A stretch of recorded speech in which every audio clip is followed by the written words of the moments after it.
Magandang araw sa buong mundo. Ako nga pala si Jasmine, ang kadama ng Saudi Arabia, Middle East. Hindi lingid sa inyong kalaman, ngayon nga ay nagsisimula na ang eskwela dito sa Saudi Arabia. Kaya gagawa tayo ng almusal ng aking mga alaga. Ito ang strawberry, apple, Nutella at samoli. Tara, let's! Simulan na natin ang paggawa ng almusal ng aking mga alaga. Unahin natin ang Nutella, hindi pala yung Nutella, basta parang Nutella na rin siya. Nutella na ilalagay natin sa samoli. Una, buksan natin yung samoli, hiwain natin sa gitna.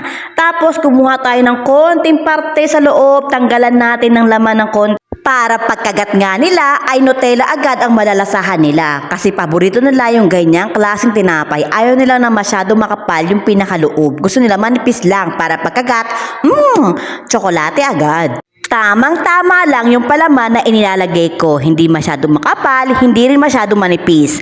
Ini-spread ko siya maigi sa loob ng tinapay para lahat ng parte ng tinapay ay merong palaman. After nyan, ilalagay natin siya dito sa initan ng tinapay at pababayaan natin siya ng mga 5 seconds.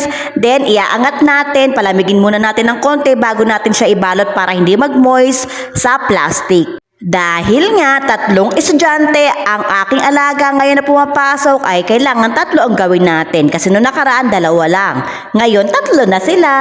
Pagkabalot ko nga niya na ilalagay ko agad sa kani-kanilang baunan. After gagawa naman tayo ng strawberry. Hihiwain lang natin, tatanggalin natin pinakangkay. Pagkatapos nga niya, hihiwain natin sa 4 na pieces yung ating 1 pirasong strawberry at ipaparte-parte natin yan sa aking mga alaga. Dinamihan ko nga pala yung strawberry na hinihiwa ko ngayon kasi paborito nila yan. After nyan, magbalat naman tayo ng apple. Yung apple na yan ay ilalagay natin sa lemon at mili para hindi siya agad nangingitim. Kailangan haluin nyo ng inyong kamay o ginagawa ko minsan sa elba. Kinakalog ko siya para maghalo yung asin at saka yung lemon sa lahat ng apple. Heto na't pagpaparte-partehin na natin yung strawberry at yung apple na hiniwa natin. Bali yung apple para lang sa 2 alaga ko, sa panganay at sa pangalawa. Pero yung strawberry sa bunso, sa pangalawa at sa panganay. Kaya hinahati-hati ko maigi yung ating strawberry para at least pantay-pantay sila. Kung pwede nga lang bilangan bawat isa, bibilangan ko. Kaya lang nagmamadali ako, kaya hinahati lang natin ng hating kapatid. Dito sa Saudi Arabia, kadalasan ng mga baon dito ay ganyan. Ewan ko lang sa ibang bansa, alam ko ganyan din, di ba? May mga apple, may strawberry, may enab. Ako nga noon, gis lang eh. Pisong halaga, marami na ako nabibili, tumpok na bayabas, meron na akong nilupak. Ano pa ba nabibili? Mga siniguelas, mga balimbing, o di ba?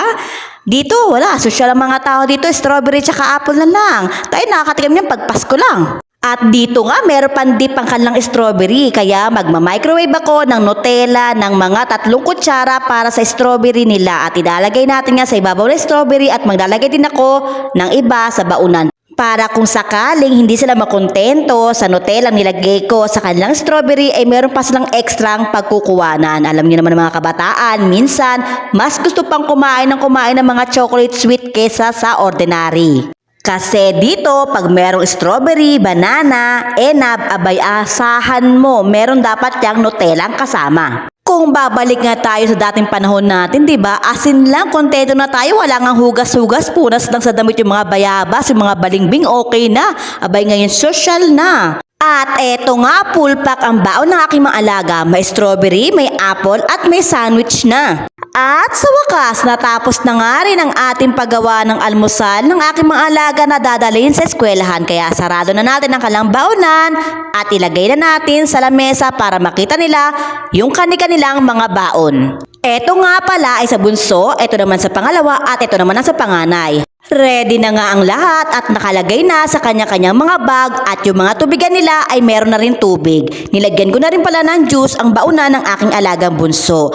Ako naman ngayon ang mag-aalmusal. Maligamgam na tubig muna ang inaalmusal ko sa umaga para at least yung tiyan ko ay hindi mabigla. Ito nga pala ang pinaka-healthy way kung ginagawa sa aking almusal sa umaga. Kailangan natin maging healthy, mahirap magkaroon ng sakit. Wala pa yung mga alaga ko galing sa eskwelahan. Ito nga pala yung palaman na pinalaman ko kaganina. Anong pagkakaiba ng Nutella at saka neto? Ano pangalan nito? Hindi ko alam kung anong pangalan mo. Kasi ito ay may hazelnut. Kumbaga yung Nutella kasi plain lang, di ba? Ito kasi meron siyang kasamang hazelnut. Pero masarap to. Para na rin siyang Nutella. Kaya kung bibili kayo ng extra, same na Nutella, try nyo to, masarap naman talaga siya. May lasang hazelnut.